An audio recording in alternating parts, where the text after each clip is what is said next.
Kalau qafnya fathah, dalnya fathah, qadar. Inilah materi rukun iman ke-6.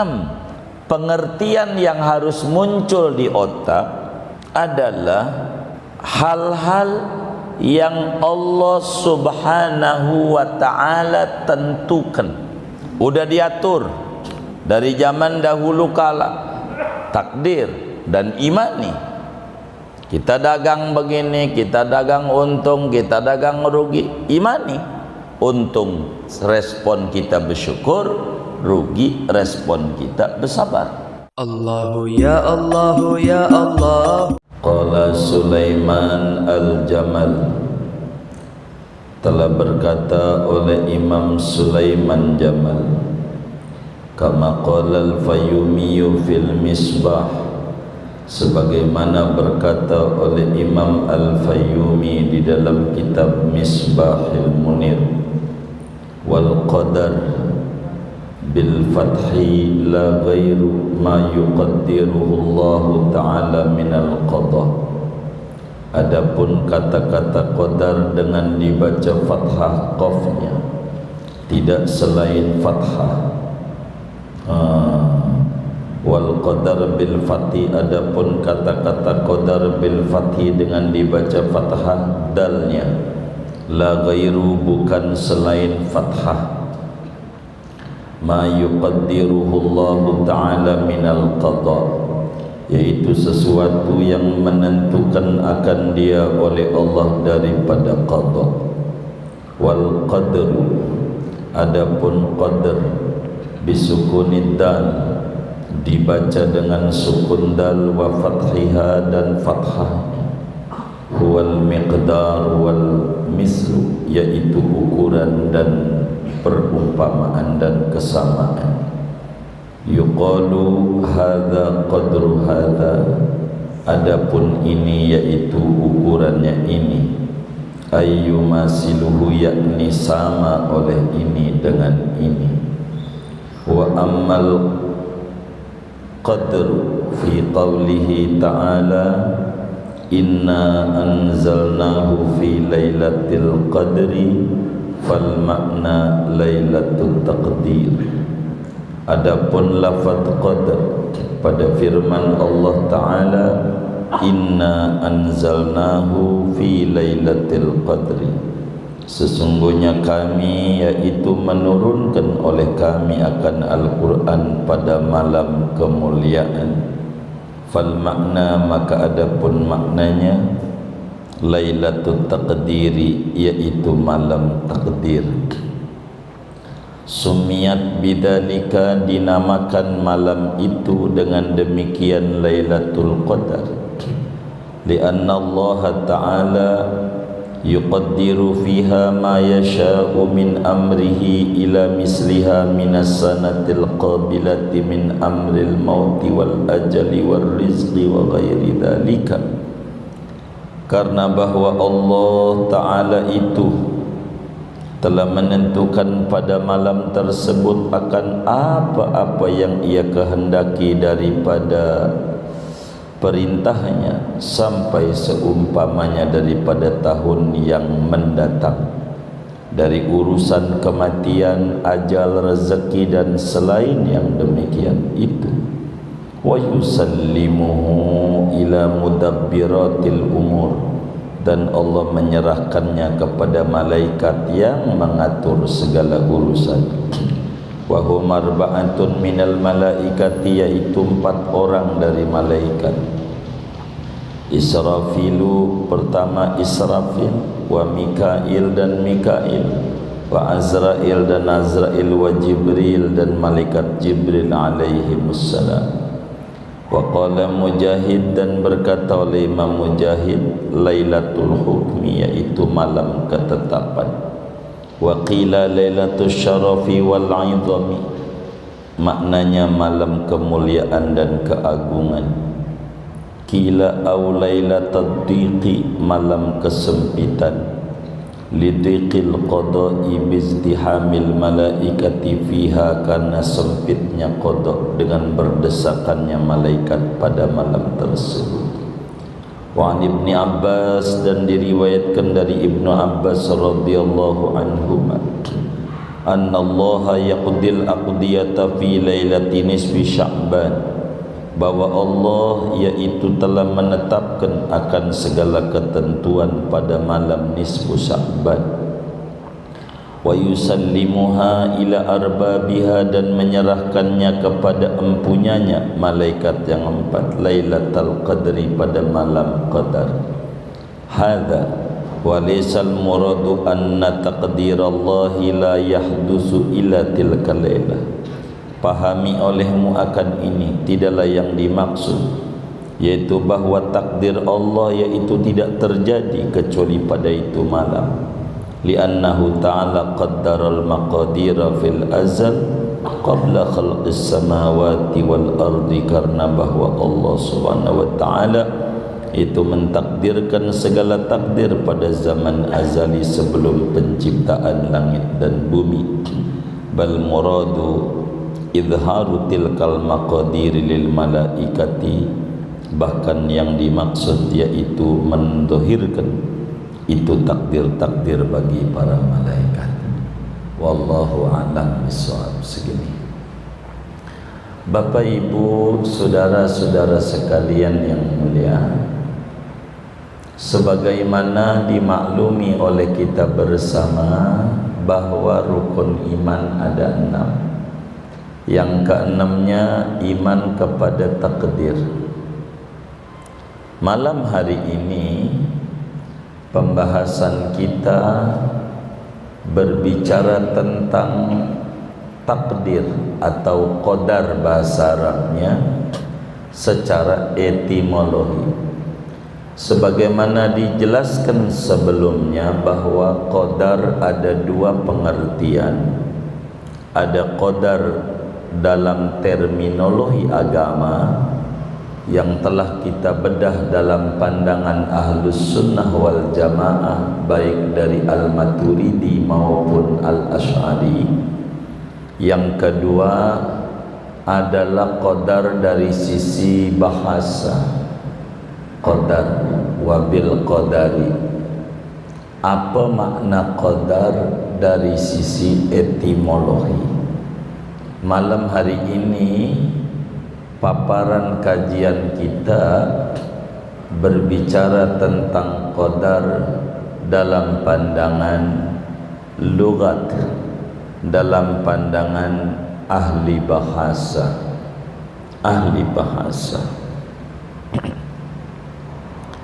Kata Syekh Nawawi Al-Bantani, tafsilun, ini adalah perincian paparan qadar dalam terminologi, dalam etimologi secara bahasa.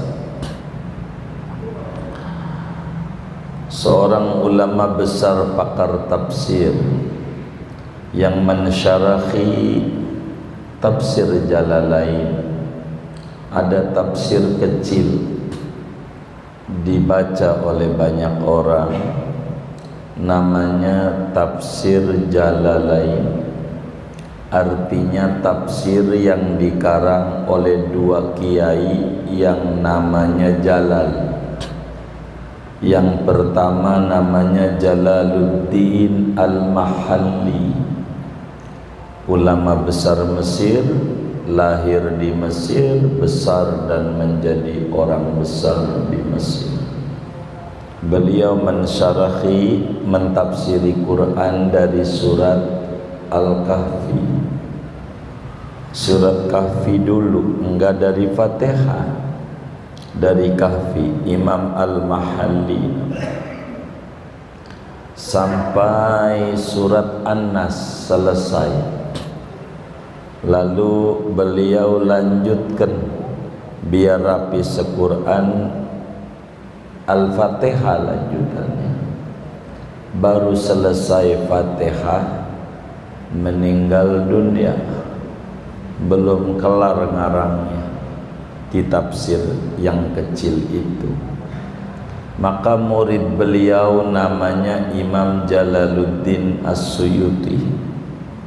yang wafat tahun 911 Hijriah. Udah ziarah Ustaz Sati? Oh, udah, alhamdulillah. Imam Suyuti sayang ini kitab baru separuh, disyarahi oleh beliau dari Al-Baqarah sampai Isra terakhir. Makanya tafsir Jalalain itu yang benar susunannya dari dulunya diawalinya Al-Baqarah, Fatihahnya di ujung, enggak seperti tulisan Qur'annya. Kenapa? Karena memang begitu sejarahnya. Muridnya sayang banget, kata muridnya, ini separuh, jadi diterusin oleh Imam Suyuti dari Al-Baqarah sampai akhir Al-Isra atau Bani Israil, sehingga kitab tafsir itu dikarang dua orang Jalal. Yang pertama Jalaluddin Suyuti, kedua Jalaluddin Al-Mahalli, disingkat Jalalain.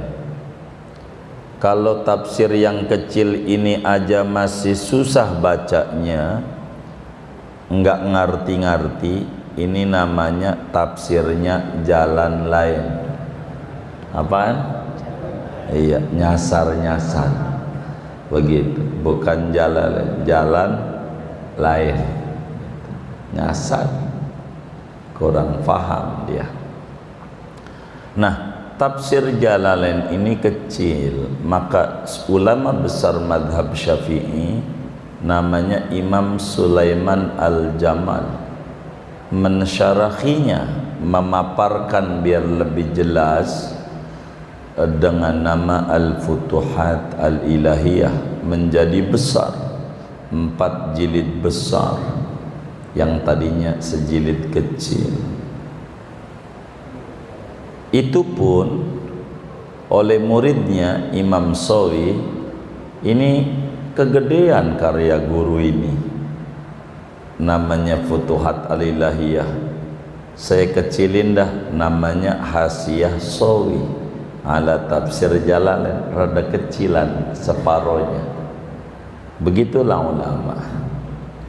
Nah, saya tidak berbicara ke sana. Kita ngomongin Imam Sulaiman Jamal. Kata Syekh Nawawi, Imam Sulaiman Jamal mengomentari kata qadar dalam tinjauan bahasa. Dijelaskan juga oleh imam besar dari Mesir. Emang ulama yang paling banyak di Mesir. Sahabat Nabi aja yang makamnya di Mesir ada 7.000. Itu sahabat Nabi. Seblok doang tuh 7.000 seblok. Yang terpencar banyak banget. Di Banahsa namanya Baqi'u Misra, kuburan Baqi'-nya Mesir. Kalau Baqi' di Mekah, Baqi' di Madinah, di Arab Saudi, di Madinah tepatnya. Sahabat Nabi yang dikuburkan di Baqi' 10.000. Tapi di Mesir nih, di Banasa 7.000. Jadi sehingga ulama Mesir menyebutnya Baqi' juga. Kalau anda nggak bisa ke Madinah, ziarah ke sahabat 10.000, udah di kampung kita aja ada 7.000 itu. Begitu di Mesir. Imam Al-Fayyumi dalam kitabnya tentang vocabulary, kamus fikih, itu namanya Al-Misbah, panjangnya Misbahul Munir. Kitab tuh ya tebelah segede Quran gitu. Kita mau nyoroti kata qadar doang ini ya, ini secara bahasa. Alif lam qaf dal ra, dibacanya yang di hadis tuh rukun iman tuh wabil qadri qidri apa qadari, begitu. Karena Arab gundul, saudara. Arab gundul ini rada repot. Kalau salah baca artinya menceng jauh. Dalam bahasa Indonesia tulisan pegon, pegon itu Melayu tapi Arab tulisannya, Arab Melayu. Itu ada tulisan penjahit, penjahat, sama, haknya kasroh sama fathah. Kalau dibaca penjahit artinya lain, dibaca penjahat lain. Tuh salah baca, salah arti. Apalagi tulisan pegon kaf mim ba'ain, kaf mim ba'ain. Salah baca dibaca kembang, bisa dibaca kumbang, bisa dibaca kambing, bisa dibaca kembung. Ini harus benar baca. Salah baca repot. Ada hadis benar, karena gundul bacanya jadi salah. An-nikahu santai, padahal sunnati. Sinun tak iya, salah baca. Sunnati, dia baca santai. Itu salah baca. Salah baca. Ini ndak boleh. Salah baca artinya beda. Kemarin ngaji Fathul Muin, Iyyaka na'budu bertasydid artinya hanya kepadamu ya Allah kami menyembah. Bila tasydidnya enggak ditarik, bacanya enggak ditekan, Iyyaka na'budu kepada matahari kami menyembah, jadi kafir gara-gara tasydid. Jauh artinya. Dau'us syams maknanya cahaya matahari. Itu bahasa Arab, artinya rada repot. Kudu bener baca nih, nggak boleh asal baca. Bahasa Inggris ada tulisan belacak, nggak boleh baca belacak, black, hitam. Nggak boleh asal baca, ada rumusnya. Lebih-lebih bahasa Arab, lebih-lebih bahasa Quran dan hadis. Ini penting. Kata Imam Amriti menyatakan di dalam nazam jurumiyahnya itu, wa nahwu aula awalan an yu'lama idil kalamu dunahu lan yufhama. Ilmu gramatikal bahasa Arab itu ilmu yang fundamental, kudu dipelajari secara mendasar. Kalamnya Allah, kalam Rasulullah, kalam ulama bisa salah bila kita tidak memahami ilmu gramatikal bahasa Arab. Balik berbicara vocabulary, qadar. Ini kalau dibaca qidr, qafnya kasrah, itu maknanya belanga, panci gede, tempat masak nasi. Apa orang Karang Tengah buat masak nasi itu? Dangdang, dangdang gede, itu qidr. Karena kita ngikutin lugatnya orang Arab yang gak bisa qaf, gidir, gidir. Bikin kebulinya berapa gidir, itu qidr, qaf. Karena mereka gak bisa qaf, g bisanya, gidir, panci besar, begitu, gidir, gitu. Begitu. Kalau qafnya kasrah, begitu. Kalau qafnya fathah, dalnya fathah, qadar. Inilah materi rukun iman ke-6. Qafnya fathah, dalnya fathah. Ini ilmu bahasa. Begitu.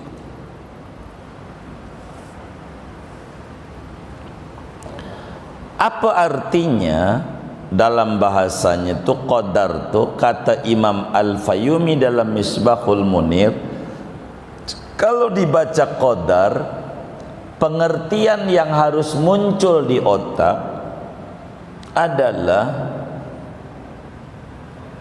hal-hal yang Allah Subhanahu wa ta'ala tentukan, udah diatur dari zaman dahulu kala. Si fulan jadi presiden, nantinya berhenti. Si fulan jadi pejabat, nantinya berhenti. Udah diatur dari dulu. Kita amini takdir dan imani. Kita dagang begini, kita dagang untung, kita dagang rugi, imani. Untung respon kita bersyukur, rugi respon kita bersabar. Itu hidup. Si fulan sehat, si fulan sakit, tergantung respon. Itu begitu, namanya qadar. Hal-hal yang ditentukan oleh Allah, apa saja, ajal, rezeki dan seterusnya, itu ditentukan oleh Allah. Itu bahasa Arabnya qadar, kata Imam Al-Fayyumi. Kalau dibaca qafnya fathah, dalnya mati. Mati itu sukun, qadr. Kalau dibaca al-qadru, maka berubah lagi artinya, maknanya ukuran.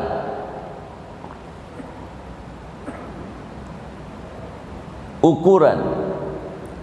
Begitu. Kalau dibacanya qadru, ukuran atau percisnya. Kata Syekh Nawawi, hadza qadru hadza, ini percis ini, gitu. Bahasa Arabnya dalnya mati, qadru.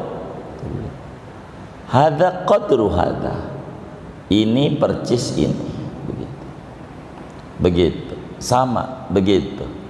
Seumpama mobil apa, Avanza sama yang saya tua apa itu? Oh, yang sekelasnya, oh iya, Xenia. Ini percis ini, hanya beda merek doang. Yang satu Daihatsu punya, yang satu Toyota punya, padahal atasnya yang punya atu, cuman beda merek dagang aja. Begitu. Hadza qadru hadza, ini ukuran harganya, ini beda tipis lah, begitu, kurang lebih begitu. Begitu. Itu bahasa Arabnya qadar, namanya qadar, begitu. Itu begitu. Terus kan qadar ini dalnya kudu fathah. Yang disebut iman kepada qadar, yang bahasa Indonesianya takdir, itu qadar. Bagaimana tuh qadar yang dalnya mati, yang ada di surat Al-Qadr, inna anzalnahu fi lailatul qadri. Apakah artinya percis? Sesungguhnya kami turunkan Al-Quran pada malam qadar. Percis? Enggak, mananya bukan percis doang. Biar kata tulisannya sama, dibacanya sama, tapi artinya bisa beda. Begitu, bisa beda artinya. Yang kayak begini disebut lafadz mustarok. Ini ada guru bahasa Indonesia enggak? Nih yang ngaji nih. Hah? Kan banyak guru nih. Mana guru bahasa Indonesia? Ngacung dah. Tolongin saya. Saya harus menyebut istilah. Ada enggak guru bahasa Indonesia? Enggak ada. Sarjana bahasa Indonesia. Ada. Oh ada. Ini guru bahasa Indonesia. Baik. Pak Yakub. Ya Allah. Saya tes. Kalau kata berbeda arti sama, dalam bahasa Arab namanya taraduf. Bahasa Indonesianya sinonim di dalam istilah tata bahasa Indonesia. Lawanan sinonim, kata satu artinya banyak. Apa itu Pak Yakub? Mononim, hononim, apa? Homonim. Tuh, qadar ini namanya homonim. Kalau dalam bahasa Arab mustarak. Kalau kitab Sulamul Munawwarah, Al-Imam Abdurrahman Al-Akhdari dalam kitab manteknya menyatakan, wa nisbatul al-fadhilil ma'ani khamsatu aqsamin bila nuqsani. Jadi nisbatnya lafad kepada makna itu ada macam-macam, ada 5. Salah satunya mushtarak, seperti dalam bahasa Indonesia kata gedang. Di negeri kita ada bahasa namanya gedang, tulisannya G-E-D-A-N-G. Artinya apa? Tergantung yang ngomong siapa. Iskandar, oh gedang, pepaya, karena dia orang Sunda. Ini orang Sunda bukan ini? Enggak ada. Gedang orang Sunda tuh artinya pepaya, karena yang ngomong Iskandar dari Sunda. Kalau yang ngomong dari Jawa Iskondor, Jawa pakai O gitu. Gedang artinya pisang, satu kata arti berbeda, namanya mononim. Begitu artinya sama seperti beruang. Beruang ini artinya apa? Tar dulu, siapa yang ngomong? Itu pawang yang ada di Ragunan, binatang. Begitu. Beruang bisa artinya banyak uang, dia mau beruang, kemarin habis jual tanah tuh gitu. Beruang itu maknanya bukan yang di Ragunan. Beruang bisa berarti banyak ruang, namanya lafzun mushtarak. Dalam ilmu logika, ilmu mantik itu begitu. Kita nggak bisa mengartikan satu bahasa ini. Makanya kata Imam Suyuti di dalam kitabnya Al-Itqan fi Ulumil Quran 2 jilid, pada jilid 2 menjelang terakhir itu beliau menyatakan yahtajul mufassiru ala kitabillahi ta'ala ala arba'ata asyara fannan min fununil ilmi. Orang kalau pengen terjun membedah Al-Quran, pengen faham Al-Quran, pengen mentafsiri biar nggak salah, dia kudu punya perkakas 14. Dia harus menguasai 14 disiplin ilmu. Kalau bahasa Indonesianya gelar sarjananya 14 baru bisa. Begitu. Dia harus mengerti ilmu nahwu, ilmu saraf, ilmu lughah, ilmu asbabun nuzul. Dia harus tahu ilmu nasikh, macam-macam, usul fiqh dan seterusnya. Enggak gampang. Quran tuh enggak gampang, susah. Kitab aja susah, yang kalamnya makhluk, bagaimana kalam khaliq Allah? Enggak gampang. Begitu Quran. Bagaimana tuh al-qadru yang ada pada surat Al-Qadar, yang kadang kalau hafalannya enggak mantap goyang-goyang bacanya, kelibet-libet. Begitu. Ada orang baca surat Qadar, kalau enggak mantap ngederesnya, cak-cakan. Dia baca Bismillahirrahmanirrahim. Inna anzalnahu fi lailatul qadr.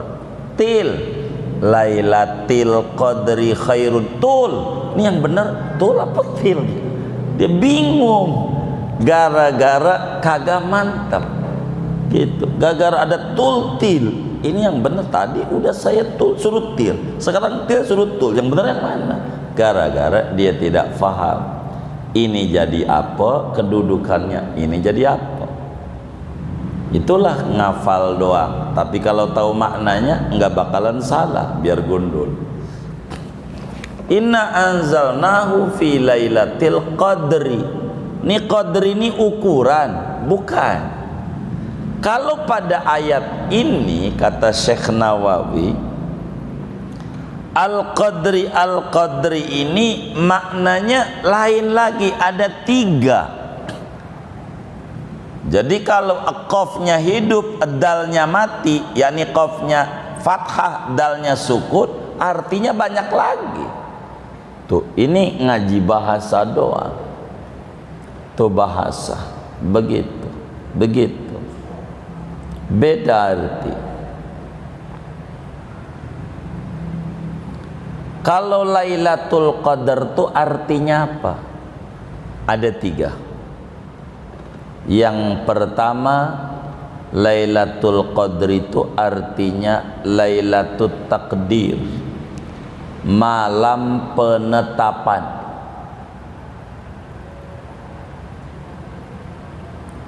Apa itu malam penetapan? Segala urusan-urusan makhluk, mau rezeki banyak, mau rezeki dikit, itu ditetapkan pada malam namanya Lailatul Qadar. Itu begitu kata Imam Al-Fayyumi. Rezeki apa? Maka pada malam itu doa apa aja muanjur,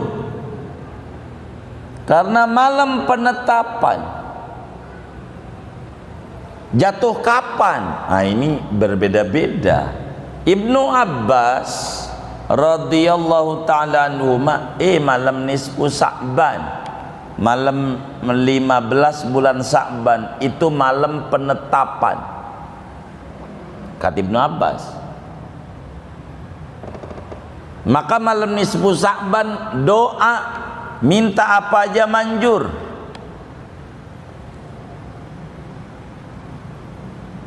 Imamul Baihaqi riwayatkan hadis dan Imam Syafi'i tuliskan, dan kami kutip dalam kitab yang kami tulis, judulnya Hasul Ikhwan ala anna ihya'a Hasul Ikhwan ala ihya'i lailatin nisfi min Sya'ban, menganjurkan teman-teman majlis untuk mengisi ibadah pada malam nisfu Sya'ban. Apa dalilnya, dari mana nisfu Sya'banan? Apa yang harus dikerjakan? Doanya bagaimana? Kami sudah tulis itu dalam buku itu, panjang lebar. Khamsu layalin la turaddu fihinna da'wah. Ada 5 malam di mana doa enggak ditolak oleh Allah. Namanya Lailatul Ijabah. Salah satunya Lailatul Qadar. Atau orang sebut kalau Ibn Abbas malam nisfu Sa'ban. Minta apa aja di malam itu manjur. Malam nisfu Sa'ban, apa aja yang diminta qabul. Ada orang begini saudara, dia pegel usaha moratan manting, enggak hasil capek, pala jadi kaki, kaki jadi pala, gojek macam-macam. Dia doa di malam nisfu Sa'ban itu, ya Allah ya Rabbi, saya capek kerja kemana-mana ini, enggak ada juntrungannya. Di malam yang mustajab ini ya Rabb, saya pengen diberi rezeki, enggak pakai keluar-keluar rumah, duduk aja di rumah dapat rezeki timbang goyang-goyang kaki. Seminggu jadi tukang jahit. Jadi tukang jahit. Jadi enggak keluar-keluar rumah, di rumah aja goyang-goyang kaki doang dapat duit. Saking manjurnya malam nisfu Sya'ban. Ada juga orang bujangan, merasa dia belum nikah-nikah, capek, dia doa di malam itu, ya Allah ya Rabbi, saya ini capek belum nikah, saya pengen ya Rabb, hidup saya ini sabanari dikelilingi wanita-wanita. Alhamdulillah jadi tukang sayur keliling, jadi tiap hari itu. Pokoknya manakala pagi dikelilingi, ya ibu-ibu wanita juga begitu, karena memang mintanya begitu. Ada juga yang doa di malam itu, ya Allah ya Rabbi, saya capek dihina-hina orang, hidup ini udah pegel, saya pengen ya Rabb semua orang sama saya nunduk. Alhamdulillah jadi tukang cukur, biar kata kiai nunduk kudu nurut gitu, biar kata kiai sama tukang cukur, bener nggak? Itu saking apanya tuh, manjur tuh malam nisfu Sa'ban. Malam apa malam nisfu Sa'ban tuh? Malam 15 bulan Sya'ban, malam tanggal 15, begitu namanya malam nisfu Sa'ban. Bila kemarin malam apa ya, malam Selasa purnama, besok malamnya baru Rebo, ini malam gitu umpamanya Sa'ban, ini namanya nisfu Sa'ban, malam 15. Maka saudara doa, ingetin malam 15, jangan kelewat 16, jangan kurang 14, salah namanya. Kalau 14 namanya bukan nisfu Sya'ban, namanya nipu Sya'ban. Apaan? Nipu Sya'ban. Pas doa, ya Allah di malam nisfu Sya'ban ini, belum, besok, begitu. Nipu loh, belum nisfu. Malam 16 baru dia doa, maren lewat, jadi malam 15, begitu. Itu kadang di kampung-kampung itu dari 13-an, 13 udah buat, 14, 15, 16. Oh iya, ada sebabnya. Zaman dulu susah, guru tuh susah di kampung tuh, ada atu guru, jadi didatengin Pak Ustadz, mimpinlah nisfu Sa'banan di musola nih, dilihat malam 15 udah terjadwal di At-Taqwa, ini nggak bisa, ente malam 14 saja biar jadwalnya nggak kosong, malam 14. Ada yang datang lagi, Pak Ustadz, mimpinlah di Masjid Ana, malam 15 sudah, 14 sudah, 13 begitu.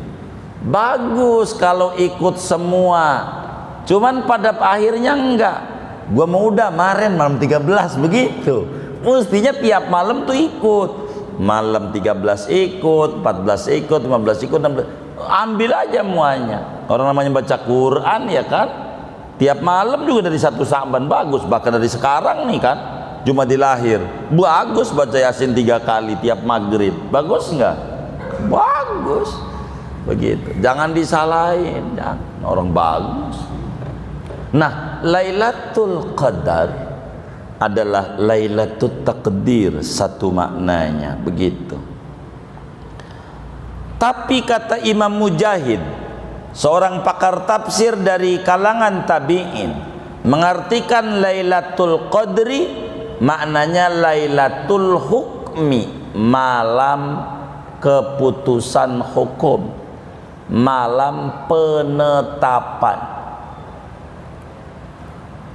Ada juga ulama tafsir mengatakan Lailatul Qadri itu malam kemuliaan. Itu yang diterjemah dalam Quran Depak gitu. Gitu. Malam Qadar itu malam kemuliaan. Jadi banyak artinya, banyak saudara. Begitu. Bahkan ada juga ulama yang mengartikan Lailatul Qadri itu malam kesempitan. Kenapa disebut malam kesempitan? Saking berdesak-desakannya malaikat pada turun. Dengan bahasa Al-Quran, tanazzalul malaikatu warruhu fiha. Malam itu pada turun malaikat. Saking penuhnya jadi sempit, sehingga matahari cahayanya di pagi hari dari malam itu enggak panas banget, bias, karena banyaknya dari malaikat yang turun, karena malaikat tercipta dari cahaya. Begitu saudara. Itu arti qadar. Begitu. Qadar tuh artinya banyak. Kalau qadar kalau dibacanya dalnya fathah, qadar dalam bahasa Arab itu artinya ketetapan. Maka disebut beriman kepada qadar, kepada takdir. Apa takdir itu? Ketetapan Allah. Yang mana ketetapan Allah ama hamba, kata Sayyidi Syekh Zaini Dahlan, gurunya pengarang daripada Kasyifatus Saja ini, Syekh Nawawi Al-Bantani, punya guru namanya Sayyid Ahmad Zaini Dahlan. Di dalam kitab beliau Taqribul Usul Lima'rifatillahi war Rasul, qadar, kata beliau, kalau dibaca qadar, ketetapan. Di mana kata Sayyid Ahmad Zaini Dahlan, ketetapan Allah tuh kepada hamba, kepada kita dah, biar gampang. Ada 4. Ada ketetapan taat, ada ketetapan maksiat, ada ketetapan nikmat, ada ketetapan musibah. Enggak akan lepas dari 4 ketetapan ini. Kalau ketetapannya taat, cara kita meresponnya dengan sungguh-sungguh, penuh keikhlasan. Bila ketetapannya adalah maksiat, respon kita kudu taubat nasuha, penuh penyesalan. Bila ketetapannya nikmat, dagang untung, sehat, segala macam, maka cara meresponnya adalah bersyukur, berterima kasih, penuh kesyukuran. Begitu.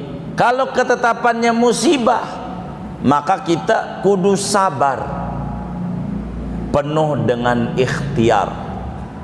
Itu cara merespon seorang muslim sunni di dalam merespon iman kepada takdir. Gelas pecah, kita marah-marah, pecah juga. Enggak marah-marah, pecah juga. Bagaimana cara meresponnya? Ini yang harus kita pahami. Begitu. Supaya kita enggak stres amat dalam hidup. Begitu. Kalau enggak bakal stres. Stres itu ulah kita. Orang kalau masih hidup rezekinya banyak. Kalau masih hidup, nyamuk. Waktu Nabi nanya sama malaikat Azrail nih, saya mau nanya, nyabut nyawa tuh bagaimana ente betotnya? Ya Rasulullah, enggak ada betot. Saya ngintip dulu di timur, di barat, utara, selatan. Ada enggak rezeki yang nyampe sama umatmu? Kalau ada, enggak bisa saya cabut, enggak bisa. Kalau enggak ada, baru bisa. Jangankan umatmu, nyamuk. Kalau rezekinya masih dia bisa dapat dari Allah, kagak bisa saya cabut. Maka umatmu udah pegel banget tuh nyamuk, weng di kuping, di depan lagi, sampai kejem, lagi pegang mic dilepas juga, kagak kena. Emang juga rezekinya masih banyak. Maknanya kalau kita masih hidup, rezeki kita masih banyak. Jangan disetres hidup. Begitu, masih hidup rezekinya banyak. Begitu. Ayam aja anaknya 8. Mana kecil-kecil, kontrakan nggak punya, kantor nggak punya, apalagi dah tuh, ya duit nggak gablek tuh ayam. Anak 8, mana lakinya si boy kagak open, nyari babon-babon lagi, kecil-kecil bang. Bisa dia yakin Allah, masa gitu? Kurang yakin. Iman kita jangan sampai kalah sama ayam. Mantap. Qadar. Itulah respon takdir. Sabarlah. Begitu. Segalanya akan indah pada waktunya. Inilah sekelumit daripada arti qadar dalam tinjauan bahasa. Ini Syekh Nawawi ini ulama hebat, saudara. Bukan ulama sembarangan. Saya mau dongengin sedikit terkait kitab kita ini yang kita bedah ini malam ini. Kasyifatus Saja. Ini kitab nih segede gini nih. 2 bulan ngarangnya. Rapi. 2 bulan doang. Begitu nulis, rapi. 2 bulan. Kita ngaji dari tahun kapan ini ya? Udah berapa tahun ya? Udah 3 tahunan. Ini kira-kira tahun depan tamat nih ini ya? Ya Allah. Itu ada 3 jilid, bukan 1 buku. Judulnya jilid 1 itu. Ada 3. 3 apa 2 itu? Oh 2. Oh 2. 2 kata. Hah? Ada 3. 3 kata. 3. Iya ada 3. Jilid 1 aja. Udah separuh belum? Belum. 3 tahun. Tambah 3 tahun. 6 kali 3. 18 tahun. Insya Allah dah. Presidennya udah Anies. Begitu. Ya Allah. Masih lama ya. Apa baca akhirnya aja, akhir dakwahum. Lama tamatnya. Apa ngajinya dikebut aja ya? Kebut jangan. Jangan. Ya, habis dah tuh bacaan kita terkait arti qadar dalam pandangan bahasa. Segini dah ngaji kita. Buat tanya jawab saja. Bacanya udah habis itu. Wallahu a'lam bishawab. Ada yang ditanya mungkin dari materi ini atau di luarnya sebelum doa, silakan. Wallahu a'lam. Baik, ada yang bertanya, kami persilakan sebelum ditutup dengan doa.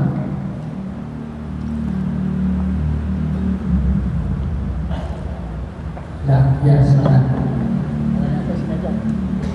Biar kedengaran sama guru. Ya. Enggak nyampe. Assalamualaikum warahmatullahi wabarakatuh. Waalaikumsalam. Pertanyaan saya terkait dengan masalah takdir.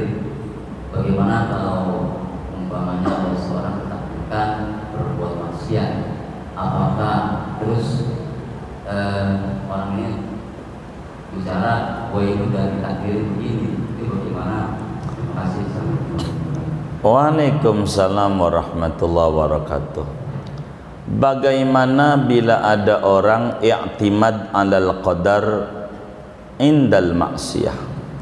Bagaimana orang yang bersandar pada takdir ketika maksiat, mabok umpamanya. Kata dia, emang gue mudah takdirnya begini, mabok. Begitu kata dia. Emang gue mudah takdirnya miskin dah, emang udah 7 turunan, emang dari zaman Hongkong juga. Bagaimana ngomong begitu tuh? Kata Imamul Haddad, seorang ulama besar dari Yaman, dari Hadramaut, mujaddid abad 12, di dalam kitabnya An-Nasaihud Diniyah wal Wasayal Imaniyah, di antara dosa paling besar dan menjurus kepada kekafiran bila orang itu berbuat maksiat lalu nyandar kepada takdir. Mabok, bang, jangan mabok. Lo jangan larang-larang gua mabok. Kalau gua dapat hidayah, gua berhenti. Emang gua mau takdirnya mabok. Ini namanya sandaran nama takdir. Dosanya gede, ditumpahin ke bumi orang muat. Saking apanya? Gedenya. Maksiat. Emang gua udah takdirnya. Ini kalimat ala khatarin azimin. berbahaya sekali. Supaya sadar orang ini, maka harus diberikan pengertian, diberikan jawaban yang gampang sama dia. Waktu dia maksiat, kita tegur, bang jangan maksiat. Emang gue mau takdirnya maksiat? Kalau Allah nggak takdir maksiat mah kagak. Yang kayak begini nih, abis ngomong begitu tuh supaya dia faham, jorokin keselokan, jorokin keselokan, langsung aja jorokin. Kira-kira marah nggak? Kira-kira marah nggak? Jangan marah. Kalau Allah nggak takdirin ama saya jorokin, saya nggak bisa jorokin. Lo jangan marah sama saya, marah sama Allah. Jangan. Kira-kira marah nggak? Kan tangan lo, lo kan punya hati. Begitu. Tandanya lo mancing bisa. Yang jauh ke Teluk Naga, masa Atakwa yang samping rumah orang nyampe-nyampe? Kan begitu. Biar mikir dia. Jadi bersandar kepada takdir. Kalau urusan maksiat, dosa besar. Bagaimana kalau urusan musibah? Kita sakit, nyandar sama takdir. Udah minum obat belum sembuh juga. Begitu, belum sembuh. Ampe yang nggak paham sama takdir tuh obat dibanting di depan dia punya anak. Obat tai doang menang 1 juta, sembuh juga kagak begitu. Ada nggak yang kayak begitu? Yang mana orangnya nih? Ini kagak paham. Ente banting sembuh kagak, tambah pegel sama ente. Ini kudu nyandar sama takdir. Inilah yang diajarkan oleh Imam Ibnu Athaillah As-Sakandari di dalam kitab Al-Hikamnya. Kata beliau, liyukhaffif alamal bala'i angka ilmuka bi annahu subhanahu wa ta'ala huwal mubli. Keyakinan Anda di dalam hati sanubari Anda bahwa musibah yang menimpa ini Allah yang nakdirin, yang maha pengasih, maha penyayang, akan mengurangi, meringankan beban jiwa yang merasa berat pada ujian hidup. Kalau cewek kita cubit kita, kira-kira marah nggak? Pacar kita cubit, marah nggak? Enggak. Ini lebih dari pacar, ngasih nyawa segala macam. Jangan marah-marah.